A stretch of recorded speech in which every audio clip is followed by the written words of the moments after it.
All right, guys. So we're going to talk today about a subject that's a little bit controversial, at least in the Diamond Mine baseball community, but it's something that we could probably talk about elsewhere as well. So when it comes to playing these simulations, there's a couple of things that are really important to keep in mind. One of the most important things, though, is to get the starting and relieving pitcher durability right. We've talked about this from time to time. If you're playing a replay of a season, you want to make sure that pitchers can perform the way that they normally did in real life. And what that means is that you've got to get used to, you've got to have a system that can account for different eras in baseball history.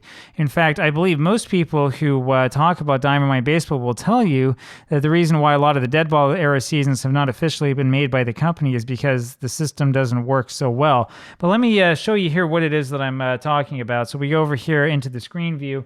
This, again, is here on this side. This is straight from the help file of Diamond Mine Baseball.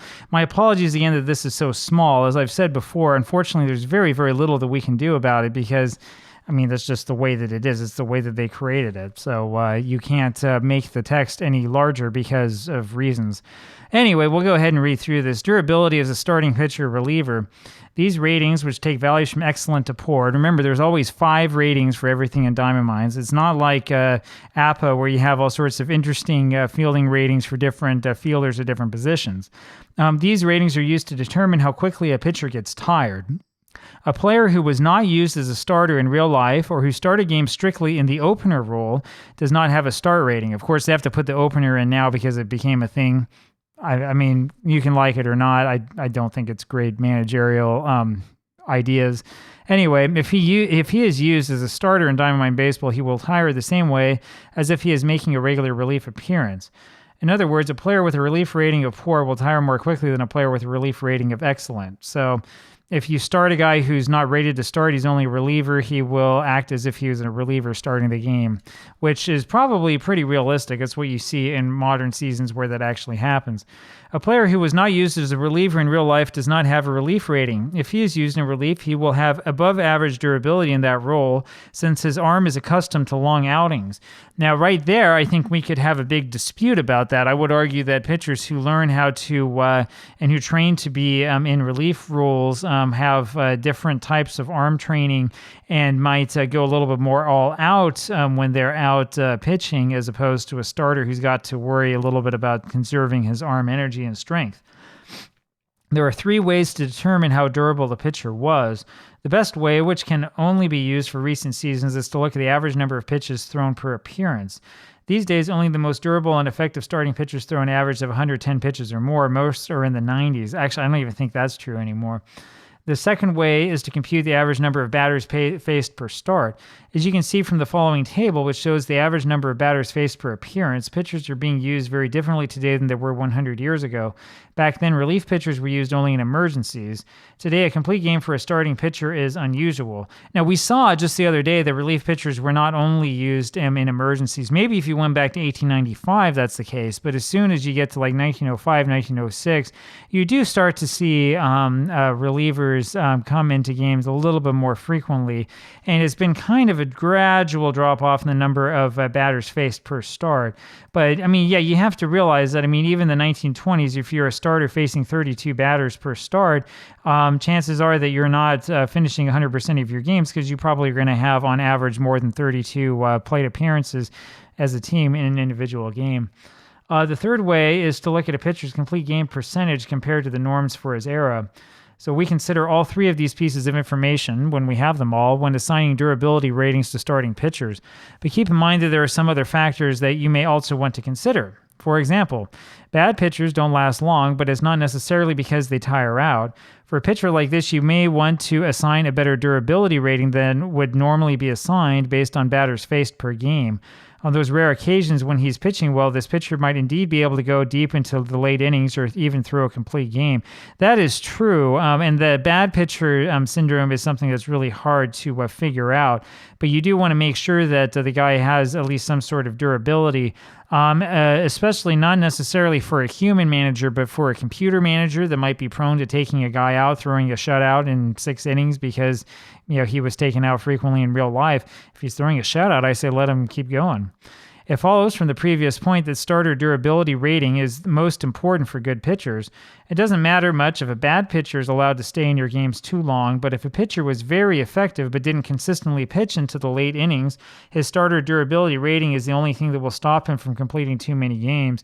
Right? This is a problem that a lot of people who play APBA run into. I don't know if this is true for the APBA baseball game today, because remember, the version I played was the version that came from the 70s. But with the version back then, the way that starters would advance in their grade rating as they were throwing a shutout meant that you usually would have too many shutouts, and you would get a bunch of guys who would throw complete games that in real life didn't throw them. That's especially evident when you start playing with the seasons in the 90s. So it's something you have to be wary of, right? That starter durability is very important when it comes to bad or good pitchers, that you get it right so that you don't have good pitchers who throw a whole ton of complete games, and you don't have bad pitchers who get taken out really, really quickly.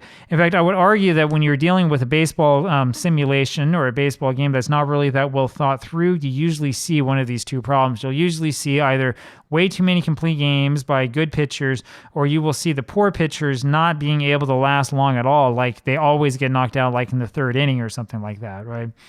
A pitcher on a bad team may also be more durable than his batter's face numbers indicate if he's frequently removed from games for a pinch hitter. Again, this is probably a issue mostly for seasons going back to the 70s, maybe the 60s. If you're talking about the 40s, usually not that much of an issue. Usually they're going to leave you in. Today's pitchers throw an average of 3.8 pitches per batter, which is interesting. That's certainly not the case in 1949. I swear we have a higher average than that. Historical data of this type is not available, but we estimate that pitches per batter have risen over the past 100 years from a low of 3.0 to 3.2 to today's much higher levels. And I mean, who knows? I know that there are some pitch-by-pitch statistics for Brooklyn Dodgers games from the 40s and 50s, so we could jump in and try to, figure stuff out from that. There's also a bunch of World Series statistics available, so it might be something worth looking into. The values in the above tables are averages, not maximums. In any given game, a pitcher can usually face 5 to 6 more batters than these tables indicate without getting tired. The values in the table reflect an average of the pitcher's short outings and his longer ones. So the short ones are the ones where he gets pounded and he left the game before he could get tired. So there you go. In Diamond Mine Baseball, as in real life, there is no magic indicator to tell you when a pitcher is tired. That's a real key thing, by the way, because that is something that exists in other games. Both OOTP and Action PC Baseball, the chief competitors to Diamond Mine, do have the ability to go talk to a guy on the mound, visit with him, and find out if he's tired or not. That's kind of a magic indicator. In Diamond Mine Baseball, you just kind of have to trust your gut and trust what's happened before, and you get it wrong, and sometimes you get it right. You must make a judgment call based on his performance in the current game and from his durability rating. Or if you're like me, just leave him in the whole game and let someone else figure it out. And then here, the following tables may help you decide when to remove a pitcher. Keep in mind that these tables are based on how pitchers are used today, so you'll need to make adjustments if you're playing older seasons. And remember that fatigue sets in gradually, so you may occasionally get away with pushing a pitcher beyond the normal limits. And they're for starting pitchers, so an excellent one will do 105 to 110 pitches a game. Excellent reliever, 55 to 65 pitches a game. And then it gives you also the ratings here for 5 days. And that's kind of the way that the fatigue rating works in Diamond Mine. So what does all that mean? Well, what this means is that when we're playing a game and I'm trying to decide what pitcher to start, there's a couple of things that I will take into consideration. The first thing I think is the most obvious, which is I just look to see who hasn't pitched at all in the last 4 days, right? And if you haven't pitched at all, then I'm probably going to choose you, right? As opposed to using a pitcher twice in the period of a 4-game period.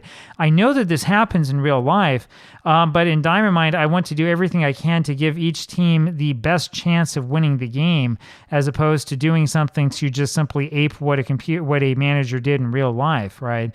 Not all managers in real life did things that were actually helpful and appropriate for their teams. I'm thinking of Gene Mauch in 1964, right?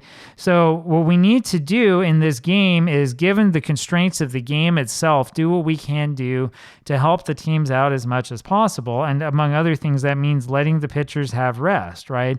And it is because there are durability ratings for 5 days, like 5 total days. And in many cases, you're looking maybe at 1, maybe 2 starts, but usually about 1 start in that period. That's the way that I do it, right? I'll just go ahead and take a look and say, okay, well, who started most recently, and who are we going to go with for the next game, and just look at that. So if we look here, like the Chicago White Sox, take a look at their pitching. This is what I'll look at here: 1, 2, 3, 4, 5. So there's your 5-day chart. And I'll look at all these guys here who are starters who have not pitched in the last 5 days. And I'll look and I'll say, okay, we could have Surkant pitch.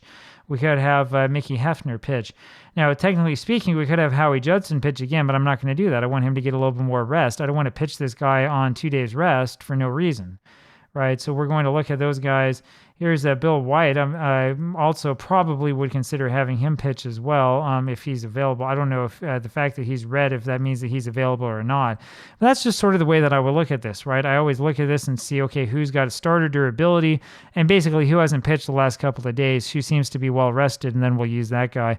I'd argue that that's actually probably somewhat close to real life. I don't really use, this thing over here, the pitching rotation. Instead, I just sort of take a look and see who we have available, and we'll start them, and we'll go from there. There are a lot of reasons for that. One of them is that we keep running into double headers, and if you keep having double headers, I mean, you're not going to always be able to pitch guys who are well rested, and you're not going to be able to keep along with your rotation as well. So we do the best that we can and hope that everybody gets the right number of innings in. And anyway, that's the way that I handle this. I'd love to know how you guys handle it as well. Just let me know down below in the comments, and we'll talk more about it. Talk to you tomorrow. Bye.